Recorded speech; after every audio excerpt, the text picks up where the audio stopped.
this is Lisa from Mobile Tech Review, and today we're going to look at the Impression i10a Android tablet. This is a 9.7-inch Android ice cream sandwich tablet with an IPS display and a 1 GHz NVIDIA Tegra 2 dual-core CPU. As you can see, it's a little thicker than usual, but not too bad looking, really. And it's priced at $299. We're going to look at it now. The Impression i10a tablet certainly isn't a household name. It's made by Leader International, and that's a company located in Pasadena. Undoubtedly, it's manufactured in China. And we don't usually cover a whole lot of no-name tablets, no offense to Leader, but this is not a household word, and you probably haven't heard of it. And the reason we don't usually cover them because they're often really terrible. They have low specs, they have resistive, grainy displays, things like that. And this one actually looked pretty good on paper. It lists for $299, I should say. Sears and K-mart so far have been carrying this brand, and they often discount, say, $20 off, so you might find it cheaper. But it has nice touches, like a 9.7-inch IPS display, much like the Lenovo S2 Android tablet we just reviewed. An NVIDIA 1 GHz dual-core CPU. Now, that's the same CPU that was used on last year's Android tablet. Certainly is not cutting edge, so that's one of the reasons why this guy costs a bit less, but it's very capable, and like I said, many of the Android tablets out there are running this. It's not one of those single-core CPUs that you see on some budget Android tablets, which really should be avoided at this point. And best of all, it's running Android OS 4.03 Ice Cream Sandwich, so you get a pretty current OS here on this device. So how does it hold up compared to the big boys? We're going to check it out now. You can see it's not a bad looking tablet, reasonable size bezel, not too huge. It actually gives you a place to hold on to it. And we have portrait orientation buttons masked on over here. It might seem a little strange, but this is 1024 by 768 resolution, just like the Lenovo IdeaPad S2109 again and the iPad. And because of that, they figure you might want to use it in portrait orientation because that's well suited for reading ebooks and also for reading PDFs. We've got a front camera located here, 2-megapixel camera. The rear is also 2-megapixel. Neither of them take particularly good photos or video, but it is there if you want to do some video chatting. If we take a look around the device, see along this edge here we have a microphone hole and nothing else. Here we have the sync and charge port, and it comes with a USB cable, so you don't have to worry about matching that guy up to anything. microSD card slot right there. You've got your reset hole. Here we have our volume controls, well separated so you don't have to wonder which is which. Power button is right here, and this is an LED that glows blue when you're charging it, so you know you're charging it. And here is our headphone jack in this sculpted prominence, shall we say. Now we take a look at the back. It's aluminum. Not unstylish, not super stylish. It's not too bad looking, certainly for the price range. Big stereo speaker grills there. Here's your 2-megapixel camera slightly off center. And not super duper skinny. Weighs 1.5 pounds.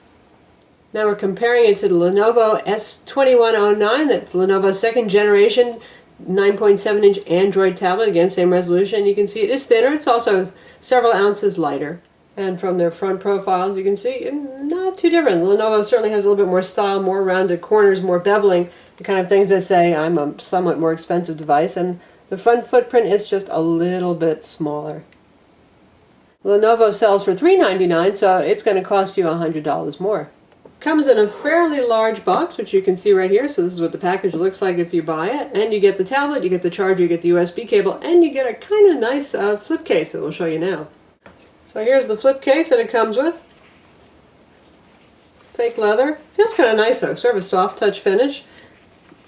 Tablet slides into this area. It's got little cutouts for the camera and for the speaker grills.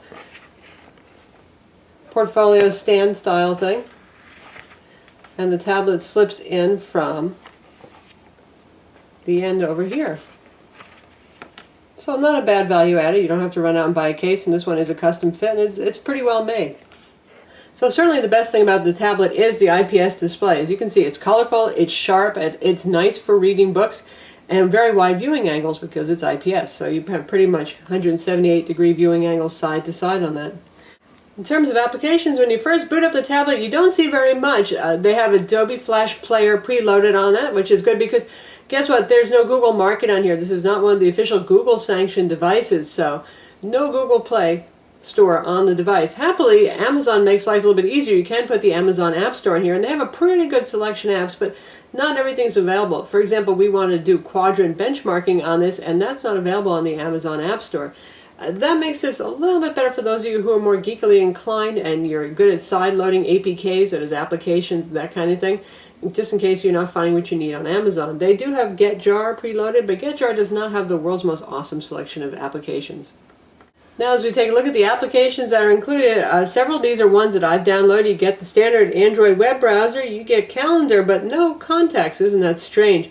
We have the YouTube player on board, the email application, but you don't get Gmail here. It's going to be a camera application, no kidding. Since it has a camera, they include a sound recorder as well. And there's a touch calibration. And it seems strange to have a touch calibration, which is actually a hands-off affair. You run it and it calibrates itself. But the touchscreen became fairly insensitive after we got a firmware update over the air, and running that actually fixed the problem up. They also include a video player of their own and a MSN Messenger client, and the rest of the stuff here I've loaded except for the APK installer they preload, which is for installing applications that you might have in APK format, and a basic file manager right here.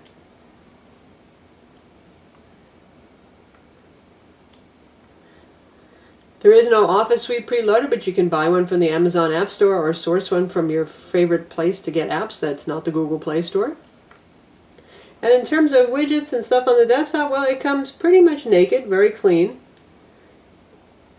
And here are the widgets that you have, pretty much basic stuff. But we also have Kobo pre-installed, by the way, for reading EPUB ebooks. So you've got your analog clock, and then the rest of these are pretty much just standard Android widgets. And that's that. And I've installed the weather channel, so that's why those weather widgets are showing up. In terms of performance, on i10a benchmark, which is available on the Amazon App Store, it scored 4200, which is pretty good for a NVIDIA Tegra 2 CPU. We couldn't run Quadrant, as I mentioned on it, and for a GL benchmark, we got 30 FIPS, which is about standard for this. Now, because it's a Tegra 2, don't expect much from 1080p video playback. That just didn't really have the hardware acceleration for that, but it can do 720p video, and we'll check that out. We do have the built-in Google Gallery application. So we're going to launch Gallery now. You can see our content here. And first we're going to look at some photos so you can see how the screen looks. Now the screen has a little issue with the touch sensitivity there. As you can see, it seems to not like having anything against its back like a stand, which is sometimes happens with tablets, but that's something to look out for with this tablet, at least with the one that we have. So it's responsive and quick enough. It looks very pretty. It is a pretty screen. Pinch zooming is very fast and fluid.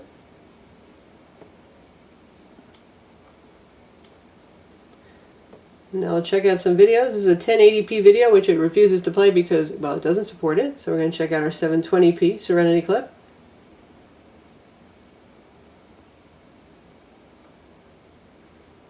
And you can hear the speakers as well while it's going.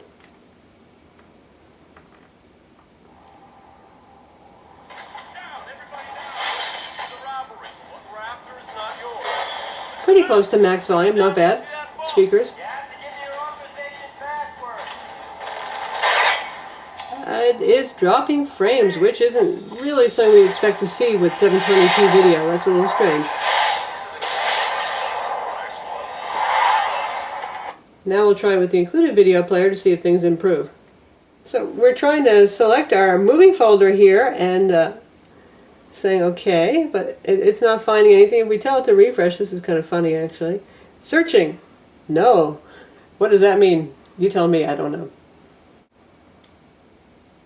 So I figure I'd get a little clever and use the built-in file manager, and maybe I can choose what it opens with. So I'm going to choose that same clip, and if I press and hold, you can see you have a lot of options here, which is kind of neat. So I'm going to go open with, and I got this for the selections here: text, picture, video, music, APK. A little mysterious. I'm guessing video since I want the video player, so I'm going to go with that. But it's still launching Gallery.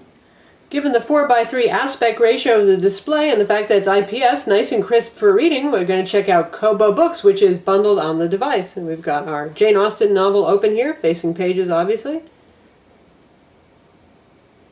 Page turn speeds are just fine. Nice and sharp looking. The font size is a bit large right now, but hey, you can always adjust that. And let's check it out in portrait orientation, which is probably how most of us would like to read this.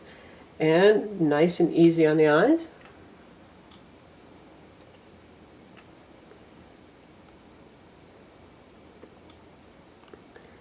And we'll go to a smaller font size. There we go. Probably more like what most people would be using, and still very clear. Nice display definitely for reading. And we use our file manager to pick out a PDF.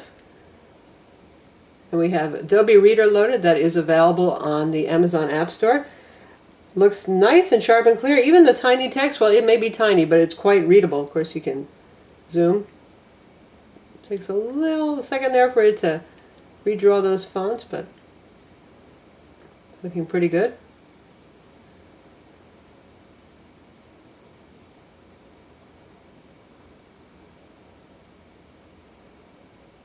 So it works out well. We'd like to see the screen redraw a little bit more quickly, but it's not too bad.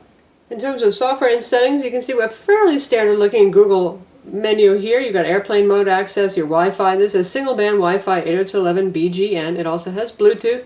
Does not have a built-in GPS. Can use Wi-Fi triangulation for location. And you can see you can control your screen rotation and use their balanced power setting if you want to try to save some power. Get to your screen brightness and so on. And then all settings. And we're looking at pretty much a vanilla Google installation here. Speaking of location services, Google Maps is not preloaded on this. You can download the navigation application of your choice, but I don't think that they intend this to be a standalone navigation device. Leader International does not specify the battery capacity. It is a lithium-ion polymer battery that is sealed inside, but they do say you can get up to 6 hours of runtime, which is not incredibly long compared to today's 10-inch tablets.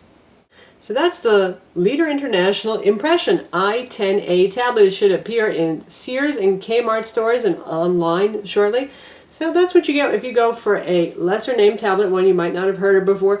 Some of them, like this guy right here, have some pretty good specs. IPS display, 1024 by 768 resolution, a decent Tegra 2 CPU. It has 4 gigs of internal storage, but there's a microSD card slot so you can expand on that. And a gig of DDR2 RAM. They say it has USB host, but given the proprietary connector here, unless they make an adapter that can make use of it, I don't know how you would actually connect a USB peripheral directly to this. I'm Lisa from Mobile Tech Review. Don't forget to subscribe to our YouTube channel.